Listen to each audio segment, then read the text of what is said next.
Assalamualaikum warahmatullahi wabarakatuh. Teman-teman, pada siang hari ini saya sudah diajak sama Mbah Kendil ke suatu makam umum di bawah Gunung Srengat. Jadi kita akan mendatangi makam Mbah Ndoro Tejo. Ini adalah salah satu punggawa pada saat itu. Dan ini cukup familiar sekali. Nama ini cukup terkenal, teman-teman. Dan bagaimana nanti apa yang akan disampaikan sama Mbah Kendil? Tentunya jika Mbah Kendil membicarakan sesuatu di makam-makam seperti ini, pasti akan membicarakan atau bersabda tomo suatu hal yang penting. Maka teman-teman terus ikuti video ini sampai selesai, jangan sampai di skip supaya kalian tidak ketinggalan informasi-informasi terbaru dari kami. Dan jangan lupa bagi kalian yang baru bergabung, saya persilahkan silahkan di subscribe supaya kalian tidak ketinggalan video-video terbaru dari Mbah Kendil Jopo Montro. Jadi teman-teman, mungkin kalian sudah tidak asing lagi bahwasanya Mbah Kendil pasti selalu berada di makam-makam umum seperti ini untuk mendoakan orang-orang yang telah meninggal, baik yang dikenal maupun yang tidak dikenal. Pada siang hari ini teman-teman, kita akan melakukan suatu kegiatan yang rutin, yaitu kita akan ziarah ke makam-makam umum. Khususnya pada hari ini kita akan mendoakan orang-orang yang telah meninggal di makam umum Patok atau lereng Gunung Srengat atau Gunung Pegat. Nanti kita akan naik ke sana teman-teman. Kita akan naik ke makam Mbah Ndoro Tejo yang selalu menjadi pembicaraan masyarakat sekitar terkait dengan lelabuhannya kepada wilayah Srengat pada masa itu. Ini suasananya sangat cerah sekali, maka ini akan menjadi suatu hal yang menyenangkan karena kalian juga bisa jelas melihat apa yang akan kami tayangkan pada hari ini. Seperti biasa teman-teman, sebelum kita masuk makam, maka Mbah Kendil akan melakukan izin. Karena biar bagaimanapun kita adalah tamu teman-teman. Mari teman-teman kita naik ke atas. Jangan lupa di subscribe ya teman-teman, karena subscribe itu penting bagi kita semua. Selain bagi kami untuk perkembangan channel, bagi kalian juga kalian tidak akan ketinggalan informasi-informasi terbaru dari kami.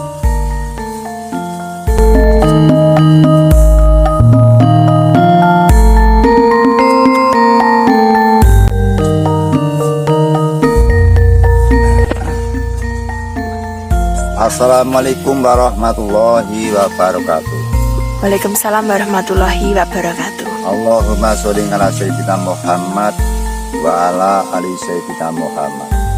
Teman-teman yang saya muliakan dan teman-teman yang saya hormati, pada pagi ini kami mempunyai aspirasi atau unek-unek ingin menunjukkan kepada teman-teman yang saya muliakan bahwa di daerah Gunung Srengat ini ada beberapa situs.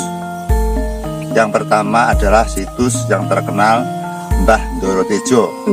Dan masih banyak lagi yang Suromenggolo, termasuk Candi Pertapan, termasuk Candi Mleri.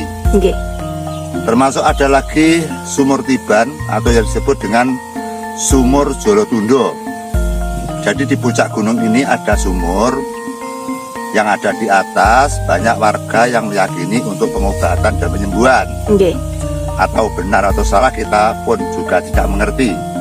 Yang jelas kami mengagumi bahwa area ini penuh dengan misteri, penuh dengan cerita-cerita bahwa kolosal dan riwayat hidup Mbah Ndoro Tejo merupakan keturunan dari kerajaan Brawijaya Majapahit. Sehingga punden ini termasuk punden yang disakralkan oleh warga Srengat dan sekitarnya, karena mereka adalah orang yang sakti, orang yang ampuh, orang yang digdo wilutomo jayeng palugon, artinya orang yang benar-benar ampuh.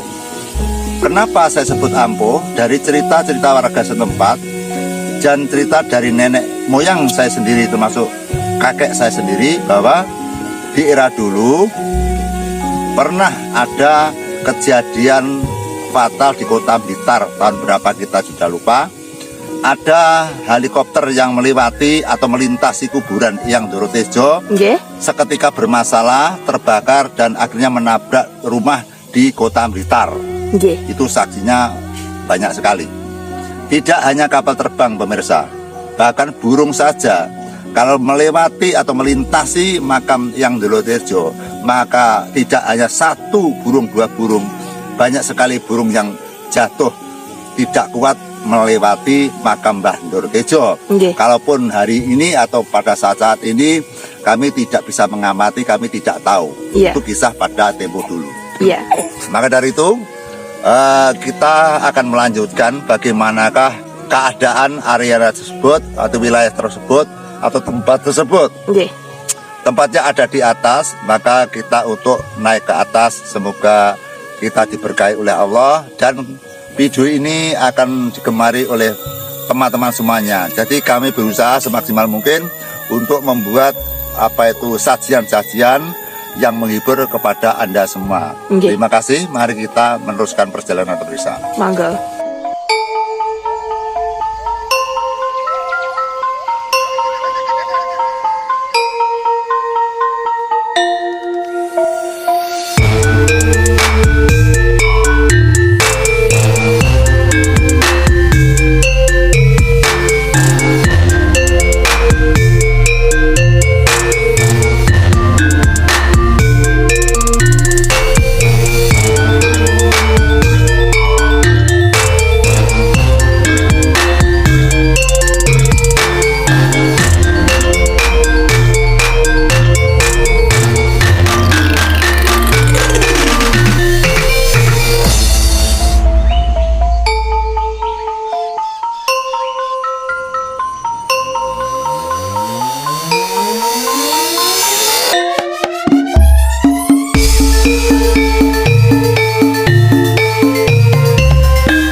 Teman-teman yang sangat saya muliakan, bahwa makam ini sudah tertanam, sudah dikuburkan beratus-ratus tahun, karena kita melihat bahwa Mbah Dorotejo adalah merupakan pejabat pertama yang ada di Kota Blitar.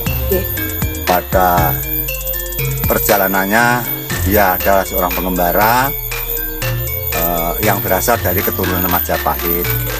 Kita turun ke berapa, kita belum melihat silsilahnya, tapi yang jelas agenda buku sejarahnya memang mereka keturunan dari Majapahit, keturunan dari Brawijaya.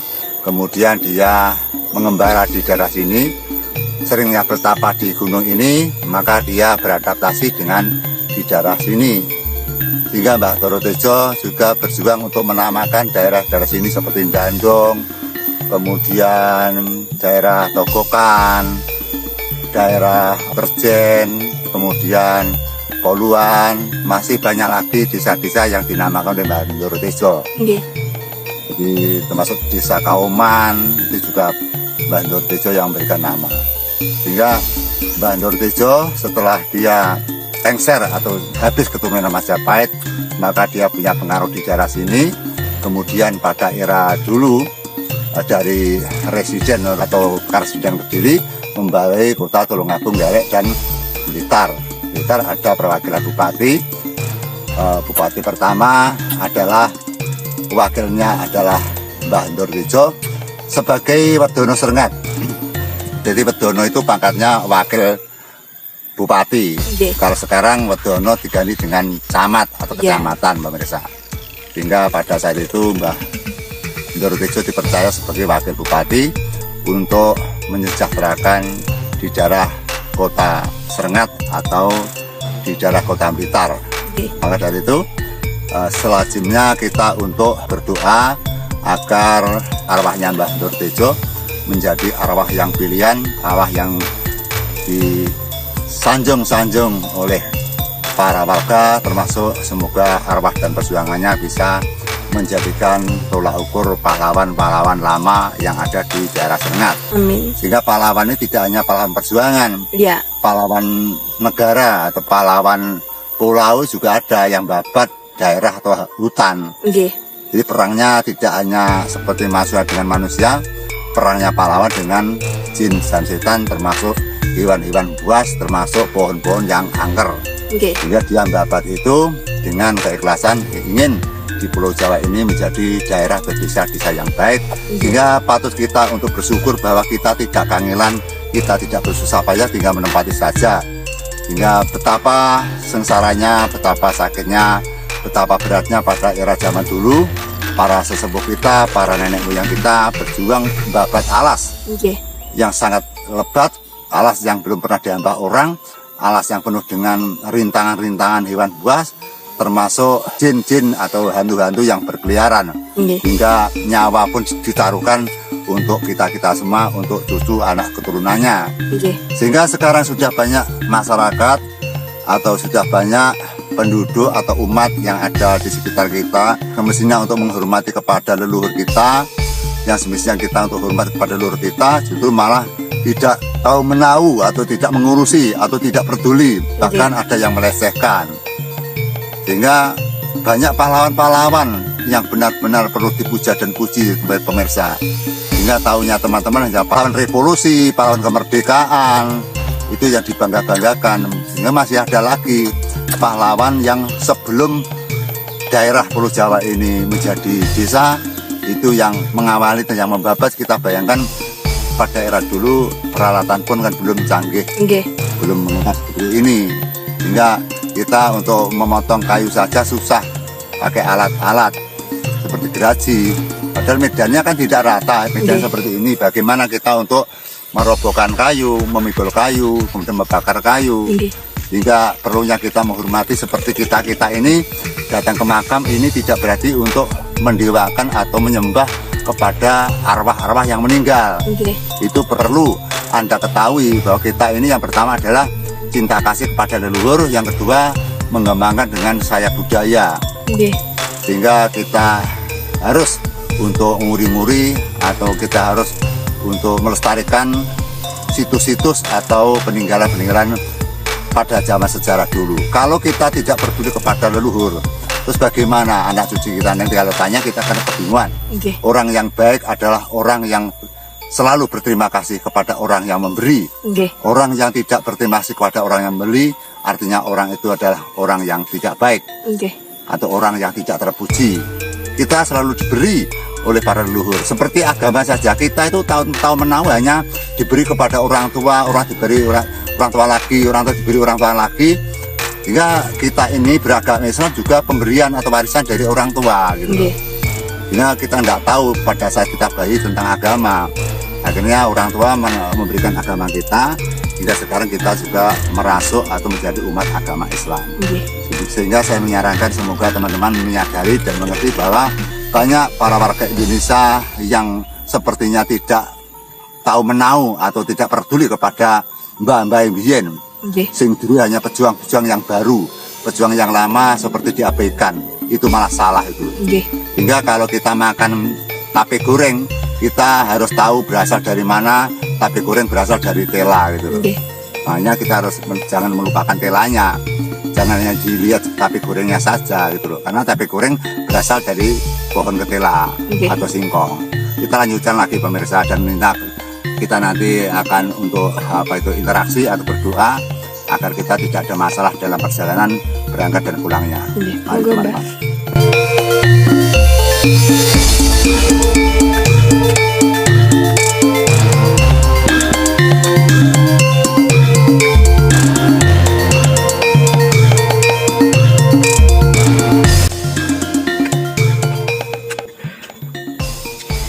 Kita sampai teman-teman ke makam Eyang Dorotejo. Ini adalah penampakannya makam Eyang Dorotejo yang berada di lereng Gunung Pegat atau lereng Gunung Serengat. Melalui medan yang luar biasa, sangat menyenangkan dan alami. Kita akan masuk. Ini Mbah Kendel sedang izin atau salam. Kita akan mendoakan. Jadi dari video ini saya tak berhenti-henti untuk mengingatkan kepada teman-teman semua bahwa kami datang ke makam-makam punden, ke makam-makam umum, bukan karena kami menyembah gaib, bukan karena kami mendewakan pepunden, melainkan ini adalah bentuk rasa syukur kami, bentuk penghormatan kami kepada nenek moyang kita semua, teman-teman. Selain itu, teman-teman juga bisa melihat atau menambah ilmu pengetahuan dari setiap video kami yang seperti ini. Kalian sehingga tahu bahwa ternyata banyak sekali sejarah-sejarah yang belum dikuak oleh masyarakat luas. Bismillahirrahmanirrahim. Assalamualaikum warahmatullahi wabarakatuh.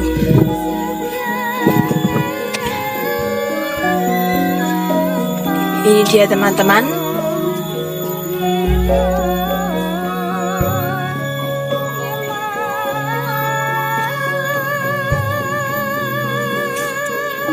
Ada dua makam di atas sini, Eyang Dorotejo dan ini mungkin pepunden kita juga.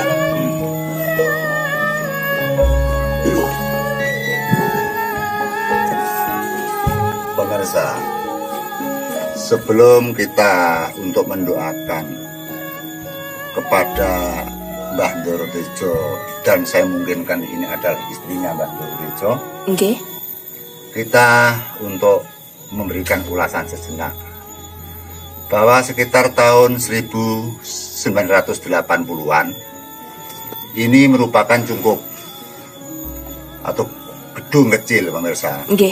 Sehingga pada saat itu saya sekitar kelas 45, saya sudah bertapa di sini. Di makam ini juga, di makam ini juga dulunya. Iya. Kemudian setelah itu terus saya kesini lagi baru sekarang ini. Ini jalannya sudah ada perubahan, tanamannya sudah berubah. Dulu tanamannya ini tidak ada jati, tidak ada pohon bambu. Yang ada hanya alang-alang pemirsa. Pohon alang-alang. Hanya ada pohon yang beberapa saja yang tidak lebat atau tidak kecil-kecil, besar-besar. Sehingga sudah berbeda, makanya kami masuk ke sini agak lupa. Pemirsa, kualitas dan kuantitas termasuk ilmu-ilmu dari Mbah Dorotejo itu memang ampuh sekali. Sehingga Mbah Dorotejo juga termasuk sosok atau orang yang juga memberontak tentang kompeni Belanda. Sehingga Mbah Dorotejo bersama Punggowonya pada era masih mudanya juga ikut serta membela tanah air, memusuhi Belanda, memerangi Belanda. Mbah Dorotejo mulai menata wilayah Gandong, Kauman, Serengat dan sebagainya. Nggih. Sehingga atas perjuangannya Mbah Ndoro Tejo, maka Bupati pertama di Kota Blitar mengangkat Mbah Ndoro Tejo atas perjuangannya, diberi gelar adalah Wakil Bupati atau Wedono yang dipercaya untuk mengelola wilayah Serengat dan sekitarnya. Nggih. Hingga sampai tamat riwayat perjuangan Mbah Ndoro Tejo, sehingga Mbah Ndoro Tejo pada saat masih hidup pesan kepada keluarga dan cucunya apabila meninggal nanti untuk dimakamkan di puncak Gunung Serengat. Nggih. Sehingga sama warga dan sama para putra siswanya, termasuk warga setempat, termasuk pejabat-pejabat yang ada di Kota Blitar, Mbah Ndoro Tejo diberikan pemakaman atau makam di puncak Gunung Serengat. Nggih. Pada era dulu jarang-jarang orang yang membangun rumah. Mbah Ndoro Tejo sudah dibentuk rumah-rumahan itu. Nggih. Zaman era dulu. Sehingga adanya pemakaman Mbah Ndoro Tejo setelah wafatnya Mbah Ndoro Tejo menjadikan orang-orang di warga Kota Blitar khususnya atau di daerah Serengat mengidolakan tentang yoni keberkahan dari Mbah Ndoro Tejo. Nggih. Sehingga sampai sekarang pun Mbah Ndoro Tejo dipercaya untuk mengangkat derajat. Saya mendengar tidak hanya 1, 2, 3 kali bahwa beratus-ratus kali orang yang berhasil di makam Mbah Ndoro Tejo, seperti halnya Kepala Desa Ngelangon saja juga pernah di sini sebelum menjabat menjadi kepala desa, dan masih banyak lagi kepala desa.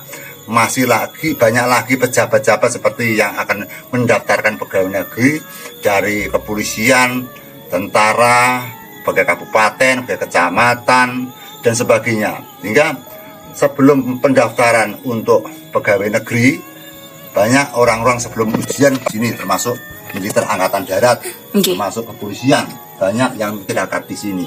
Dan terbukti bahwa saya sering sekali menemukan orang yang mentas tirakat dari sini, ternyata dulu-dulunya pernah minta berkah dari sini, pemirsa. Sehingga memang kita bisa mempelajari kepada masyarakat luas. Anda sendiri juga diperbolehkan untuk mempelajari Mbah Ndoro Tejo di sekitar sini. Sebenarnya tentang museum Mbah Ndoro Tejo itu ada. Orang yang mengerti tentang keberadaan Mbah Ndoro Tejo, termasuk ada buku silsilahnya itu ada. Cuma kami ke sana tadi, ke rumahnya orangnya tutupan.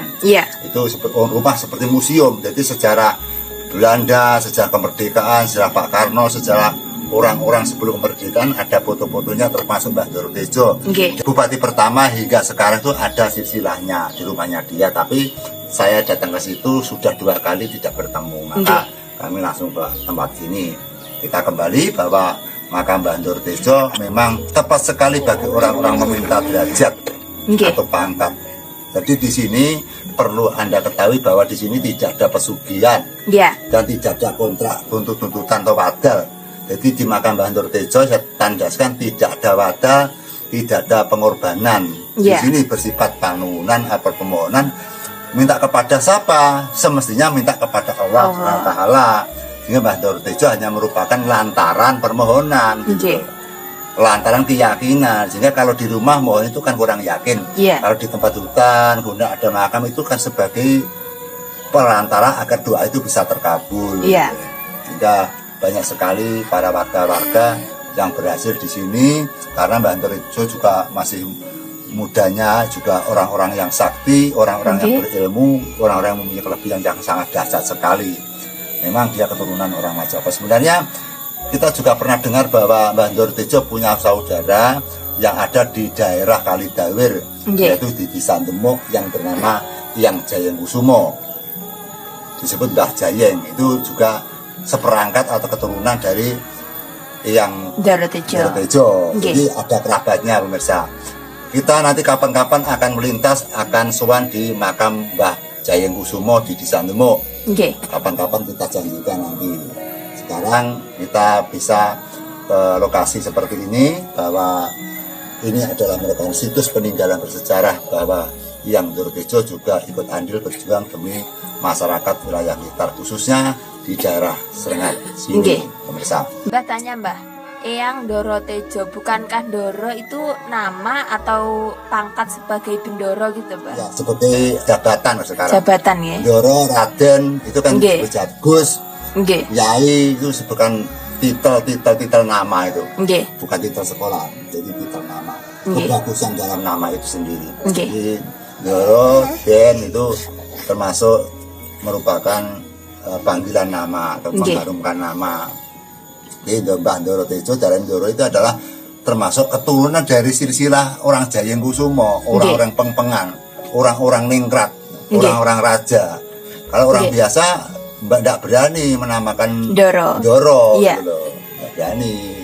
Karena kalau kita menyebut Doro harus punya silsilah. Iya. Karena bisa dituntut Mbak itu Mbak. Nggih. Sehingga tidak boleh. Jika yang Doro Tejo itu merupakan orang-orang yang benar-benar sakti dan orangnya sopan santun, berwibawa, tajem, tidak Nggih. jahat, kemudian welas asih marang kawula dasih. Hingga sifat-sifat Mbah Doro Tejo, sifat-sifat perilaku orang yang berbudi luhur, pemirsa. Nggih. Hingga di sini dulunya, kalau zaman dulu ya banyak saudara saya yang di sini itu dulunya kan ada langse, jadi seperti jungkok tapi ada emperannya gitu. Nggih. Itu akan masuk ke sini itu tiba-tiba dia ada ular besar malang gitu. Nggih. Terus kemudian saudara saya kembali, terus kemudian di bawah pohon, terus dia berduduk, terus dia akan kembali ke rumah itu ya rugi karena kan jauh hanya Iya. sepeda ontel. Nggih. Akhirnya mencoba lagi, tiba-tiba ular tadi hilang, pemirsa. Jadi ular itu hanya seperti ular penghalang atau ular siluman untuk menguji coba orang yang datang sini, sehingga sebagai saran saya apabila masuk ke sini berjumpa hewan yang bersifat nyata dan tidak nyata, kita tidak usah mundur. Nggih. Misalkan seperti ini kita melihat ular besar yang ular nyata lah, bukan ular siluman, kita tidak boleh mundur, itu pasti aman, pemirsa. Pasti diamankan di sini tuh. Kita tidak usah mundur, apalagi melihat hewan-hewan atau bentuk-bentuk astral-astral yang mengganggu, kita harus tetap angkat jalan karena nanti pasti diamankan. Nggih. Jadi tidak usah khawatir kalau di sini malam-malam, tidak usah khawatir takut dengan hewan-hewan yang ada di sini. Nggih. Bisa. Tanya lagi Mbak ya. Kenapa setiap makam-makam nenek moyang kita, khususnya adalah orang-orang besar yang dipundi-pundi oleh masyarakat luas, itu selalu seperti ada penjaganya, entah itu macan, ular. Apakah setiap orang dulu itu pasti memiliki kodam atau penjaga yang seperti itu, atau jin atau gimana Mbak itu Mbak? Pemirsa, orang yang mempunyai kesaktian, orang yang mempunyai kecerdasan, orang yang mempunyai budi luhur, orang yang suci, itu biasanya diikuti dan digemari, diidolakan bangsa gaib. Nggih. Itu yang perlu ditandaskan. Walaupun orang tersebut tidak cari kodam, walaupun orang tersebut tidak cari jin, maka orang itu akan dikagumi oleh jin, maka orang itu akan dikagumi oleh bentuk-bentuk astral yang lain, Nggih. maka orang itu akan dihambai oleh bangsa-bangsa gaib yang tidak dapat dilihat oleh mata. Nggih. Sehingga ada orang yang tidak pernah bertapa, ada orang yang tidak pernah berguru, tapi diikuti beberapa astral karena orangnya ternyata berbudi luhur dan berpatriot yang baik. Nggih. Sehingga seperti para raja-raja, para ahli-ahli pertapa dulu, makamnya mengandung nilai yang sangat dahsyat atau yang ekstrim, atau menilai dengan keramat atau gaib yang tinggi. Itu karena apa? Karena pada saat hidup dikagumi oleh kekuatan-kekuatan sakti. Nggih. Apalagi orang-orang yang berilmu tinggi, orang yang senang berguru, semakin tinggi derajatnya. Makanya di dalam era dulu bahwa orang-orang sesepuh dulu, orang-orang pujangga dulu atau orang raja-raja dulu, apabila meninggal mintanya di atas gunung, Iya. nggak mau di bawah. Karena apa? Karena yang pertama dulunya belum ada makam umum atau kuburan umum, kan tidak ada. Iya. Yang keduanya, dia lebih senang ke puncak gunung karena dia akan menyendiri di dalam makam itu. Simbol gunung adalah merupakan dharmanya orang beribadah kepada Sang Pencipta. Bahwa gunung merupakan pundukan batu atau pundukan tanah yang berbagai macam tanaman, berbagai macam hewan. Nggih. Seperti orang hidup di dunia itu banyak permasalahan. Iya. Kemudian semakin kecil memuncak ke langit atau ke mendung. Artinya itu bahwa orang apabila mencintai kepada Tuhannya, orang ingin menjumpai kepada Tuhannya, maka semakin lama akan semakin kecil dengan kemurkaannya, semakin kecil dengan budi luhurnya. Artinya orang tersebut akan memperoleh sesuatu yang tidak dapat diucapkan. Nggih. Sehingga apabila orang yang bertakwa kepada Tuhan, otomatis orang tersebut akan semakin lama merasa kecil. Nggih. Jadi tidak merasa sombong, tidak merasa besar hati. Nggih. Jadi orang yang menyinau misalkan sangkan parang atau nyinau kepangeranan, semakin lama itu tidak semakin sombong. Iya. Semakin lama tidak semakin merasa dia pintar, dia merasa tidak punya apa-apa, makanya merasa hambanya dirinya kecil sekali. Nggih. Kemudian puncak gunung adalah merupakan tujuan yang terakhir. Kalau gunung itu puncak sepertinya puncaknya kan sudah ada lagi, Mbak. Iya, Mbak. Maka itu puncak yang terakhir. Puncak yang terakhir apa? Ya kita menghamba kepada Allah Subhanahu wa taala. Nggih. Kita masuk ke naungan Tuhan yang langgeng, tentrem dan indah yang ada di situ. Sehingga Nggih. makanya para wali, makanya para sepuh, para empu, misalnya para Brahmana Resi itu kalau meninggal berpesan mintanya di atas gunung karena Nggih. gunung adalah simbol. Makanya itu yang diberi pencerahan sebenarnya malah hamba-hambanya atau kaulane atau keluarganya atau putra siswanya. Nggih. Jadi tidak mentah naik gunung, itu masih naik itu perjalanan yang sulit. Iya. Hingga ingin mendapatkan surga Tuhan itu perjalanan yang tidak gampang. Nggih. Perjalanan yang berbelok-belok yang penuh dengan duri-duri. Nggih. Itu sebagai gambar lambang kita. Jadi kita nenek moyang dulu minta di gunung itu artinya adalah mengantarkan jasadnya, rohnya ke tempat yang lebih lembut, Nggih. yang lebih tinggi gitu loh. Sehingga pertanyaan Mbak Lul bahwa kenapa orang-orang dulu itu meninggal pasti di gunung itu karena dia mempunyai kepercayaan yang spesial adalah ingin menghamba kepada Tuhan sehingga semakin ke puncak. Setelah puncaknya habis kan total tidak ada naik lagi. Iya, Mbak. Sehingga kalau puncaknya sudah habis akhirnya masuk ke naungan atau rongga-rongga Allah. Permisi Mbah, kula ngliput jenengan pun ngantos duka. Teman-teman, ini ada wacana yaitu Eyang Dorotejo. Ini sebagai petunjuk biar kita tidak salah makam. Seperti yang dijelaskan sama Mbah Kendil, jadi dulu itu tidak ada makam umum seperti ini ya teman-teman. Sehingga pada saat ini bahkan di sisi samping kanan dan kiri pemakaman Eyang Dorotejo ini sudah dinaungi oleh makam-makam orang-orang sekitar.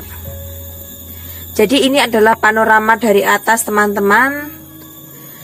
Makanya ini tepat sekali jika digunakan untuk menepi atau digunakan untuk tirakatan. Karena lokasinya yang di pucuk gunung sehingga tenang. Kemudian sepi dari gangguan masyarakat sehingga kita bisa fokus. Gimana lagi nih Mbah Kendil ulasan tentang Eyang Dorotejo atau mungkin Mbah Kendil mau sabdo tomo? Pemirsa, saya akan mencoba berinteraksi secara batin. Nggih. Sehingga apa yang saya dapatkan nanti akan saya utarakan. Bagi yang bisa saya utarakan, Iya. yang tidak bisa saya utarakan maka kami maaf tidak bisa mengutarakan. Nggih. Karena ini jangan sampai adanya rekayasa apa yang saya ucapkan harus kesungguhan dan kebenaran. Nggih. Monggo, Mbah. Bismillahirrahmanirrahim. Assalamualaikum warahmatullahi wabarakatuh. Teman-teman, ini Mbah Kendil mencoba berinteraksi. Dengan kata lain, Mbah Kendil ingin mengetahui secara batin apa yang sesungguhnya ada di makam ini dan apa nanti ulasannya dari Mbah Kendil. Kita akan tanyakan sama-sama teman-teman. Semoga video kami pada hari ini bisa menguak sejarah yang ada di makam Eyang Dorotejo atau makam pepunden kita, yaitu orang yang memiliki jasa besar untuk wilayah Srengat dan sekitarnya.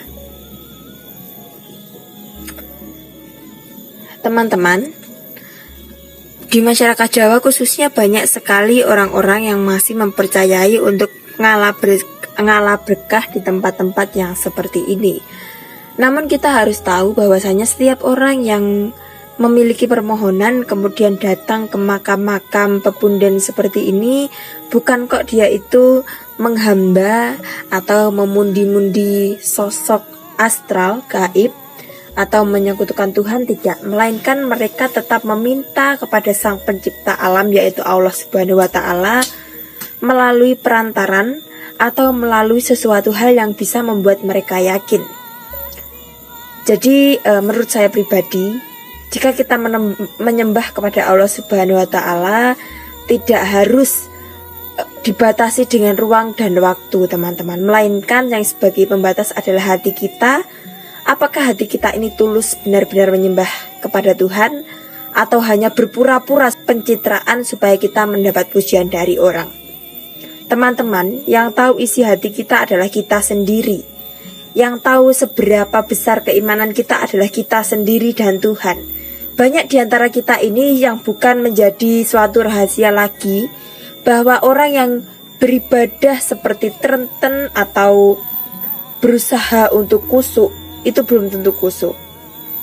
Jadi mari teman-teman, jangan suka mengafirkan orang, jangan suka menjudge, atau jangan suka kita menilai dengan sebelah mata seseorang. Pada kenyataannya, keimanan seseorang itu tidak bisa diukur. Keimanan seseorang yang bisa mengukur adalah Allah Subhanahu wa Ta'ala. Jadi mari teman-teman, kita fokus kepada diri kita sendiri, kita fokus kepada keimanan kita sendiri. Jangan sampai kita menilai orang, merendahkan orang, apalagi terkait dengan kepercayaan dan keimanannya. Seperti yang tertera kepada Pancasila, bahwasanya dalam nilai-nilai yang terkandung di dalamnya adalah kita bisa memiliki kepercayaan tanpa ada orang yang memaksa, tanpa ada orang yang merendahkan, teman-teman. Kita kembali lagi, Mbah Kendel sedang melakukan interaksi, teman-teman. Semoga dari video kami pada hari ini kita bisa mengetahui sesuatu hal yang mungkin belum terkuak dari masyarakat-masyarakat sekitar.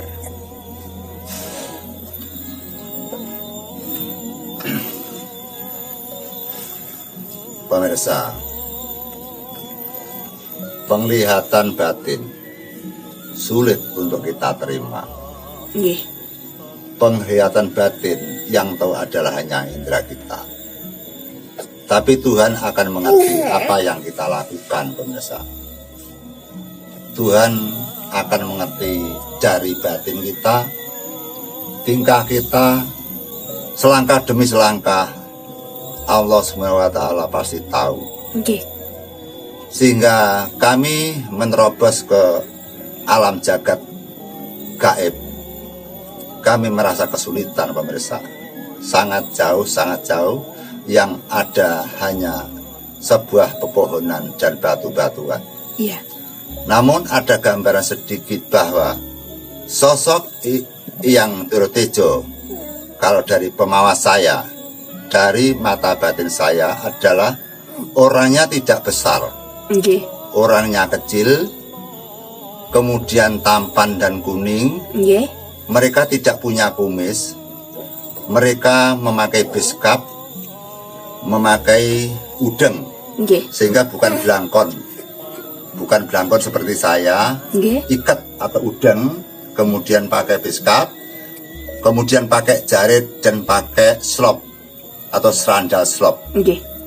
Mereka berjalan untuk mendatangi, yaitu seperti bendi atau dokar. Seperti bendi, artinya seperti dokar yang tidak ada sirapnya. Hanya itu yang saya baca, pemirsa. Artinya di era-era yang Durotejo, peradaban di desa ini sudah agak banyak masyarakatnya, sudah banyak peradabannya, sehingga gambaran tidak seperti di zaman kerajaan Majapahit, tapi sudah kehidupan masyarakat biasa. Mbah Durotejo adalah sifat-sifatnya berbudi luhur, digemari oleh masyarakat, digemari oleh para pengede di sebuah kerajaan atau di kabupaten ini. Disungkani oleh bupati karena ilmunya yang dasar. Mbah Durotejo sebagai penasihat bupati tidak hanya bawaan saja.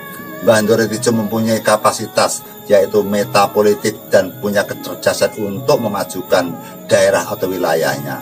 Sehingga pantaslah bahwa nama harum Mbah Durotejo selalu disegani, digemari oleh masyarakat luas di daerah Kota Blitar. Anda bisa untuk survei ke daerah sini, bahwa nama Mbah Durotejo sangat harum sekali, dan banyak orang yang berhasil minta lantaran agar doanya bisa terkabulkan. Sangat banyak sekali. Bahkan saudara saya juga pernah ada yang menjadi pegawai kabupaten, ada yang menjadi Kabupaten Pengadilan Blitar. Nggih. Itu juga bertapa di sini. Itu yang saya lihat keluarga saya sendiri. Nggih. Belum orang-orang lain, termasuk wilayah-wilayah daerah pulau lain atau provinsi yang lain. Nggih. Maka dari itu kita tidak mempromosikan tempat ini, kami berbicara apa adanya. Ucapan saya ini bisa dicocokkan di masyarakat sini. Iya. Silahkan Anda percaya dan tidak percaya, Anda untuk datang survei ke wilayah sini. Nggih. Apa yang saya ucapkan benar dan tidak terserah panjenengan sedoyo. Yang jelas saya hanya bercita-cita agar sejarah kebangsaan tetap tertulis di dalam hati kita masing-masing. Kita jangan sampai melupakan sejarah, seperti sabdane panjenengane presiden kita Bapak Bung Karno, Yeah. bahwa jas merah jangan tinggalkan sejarah. Iya. Maka dari itu penting, upomo kacang ojo nganti lali karo contonge, kacang ojo lali karo lanjarane, menungso ojo lali marang wong tuane lanang lan wadon, krana kuwi dalani siro. Jangan melupakan sejarah-sejarah yang memberikan kemuliaan kepada kita semua. Nggih. Pemirsa, kita akan menyelesaikan atau kita tutup dengan acara ini. Iya. Kemudian akan melihat panorama.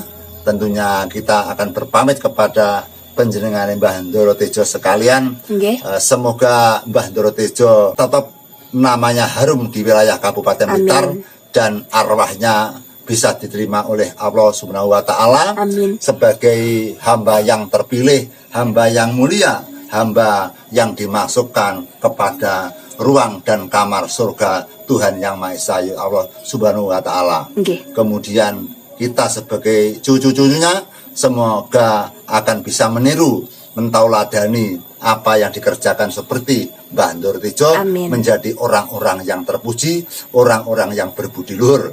Pemirsa, saya ucapkan cukup sekian. Suatu saat nanti kita akan menjalankan terus menghibur Anda, mencari tempat-tempat yang penting bersejarah. Nggih. Terutama kita mendapatkan inceran kapan nanti tidak tahu, untuk meneruskan perjalanan keturunan dari Mbah Ndoro Tejo, yaitu Yang Jayengkusumo di Nggih. wilayah Kalidawet di Sandemo. Saya akhiri sekian. Apabila ada kesalahan saya, ada kekilapan saya, ada ketidaksopan santunan saya minta maaf yang sebesar-besarnya. Wassalamualaikum warahmatullahi wabarakatuh. Sugeng Rahayu ingkang pinanggih. Ya teman-teman, kami sudah selesai melakukan interaksi dan kami sudah selesai untuk menguak sedikit sejarah tentang Eyang Ndoro Tejo.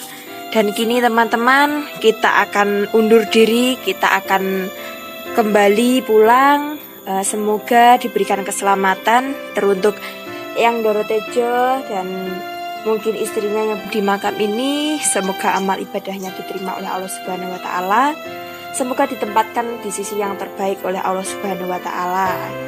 Dan teman-teman, ini juga menjadi pelajaran bagi kita. Saya tidak berhenti mengingatkan bahwasanya setiap orang, setiap manusia akan berakhir dimakamkan. Allahumma sholli ala Muhammad, ya Rabbi sholli alaihi wasallim. Allahumma sholli ala Muhammad, ya Rabbi sholli alaihi wasallim. Allahumma sholli ala Muhammad, ya Rabbi sholli alaihi wasallim.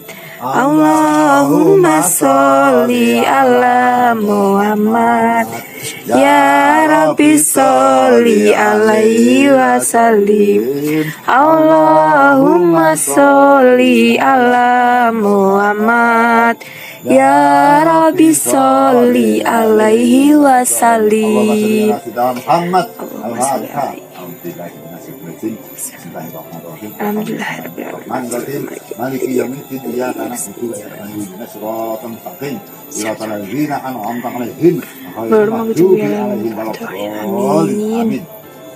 La ilaha illallah, La ilaha illallah, la ilaha illallah, Muhammadur Rasulullah. la ilaha La ilaha illallah, la ilaha illallah, La ilaha illallah Muhammadur Rasulullah. La ilaha illallah. La ilaha illallah. La ilaha illallah Muhammadur Rasulullah. La ilaha Illallah. La ilaha illallah. La ilaha illallah Muhammadur Rasulullah. La ilaha illallah. La ilaha illallah. La ilaha illallah Muhammadur Rasulullah. La ilaha illallah. La ilaha illallah Muhammadur Rasulullah. La ilaha illallah, la ilaha illallah. La ilaha illallah Muhammad Rasulullah. La ilaha illallah, la ilaha illallah. La ilaha illallah Muhammadur Rasulullah. La ilaha illallah, la ilaha illallah. La ilaha illallah Muhammadur Rasulullah. La La ilaha illallah. illallah, La ilaha illallah. La ilaha illallah Muhammadur Rasulullah. La ilaha illallah. La ilaha illallah. La ilaha illallah Muhammadur Rasulullah. La ilaha illallah. La ilaha illallah Muhammadur Rasulullah. Allahumma salli ala sayyidina Muhammad. Al-Fatihah. A'udzu billahi minasyaitonir rajim. Bismillahirrahmanirrahim. Bismillahirrahmanirrahim. Maliki yaumiddin. Ya kana sudu wa ta'in. Ihdina siratal mustaqim. Siratal ladzina an'amta 'alaihim ghairil maghdubi 'alaihim waladdallin. Amin. Amin. Assalamualaikum warahmatullahi wabarakatuh. Assalamualaikum.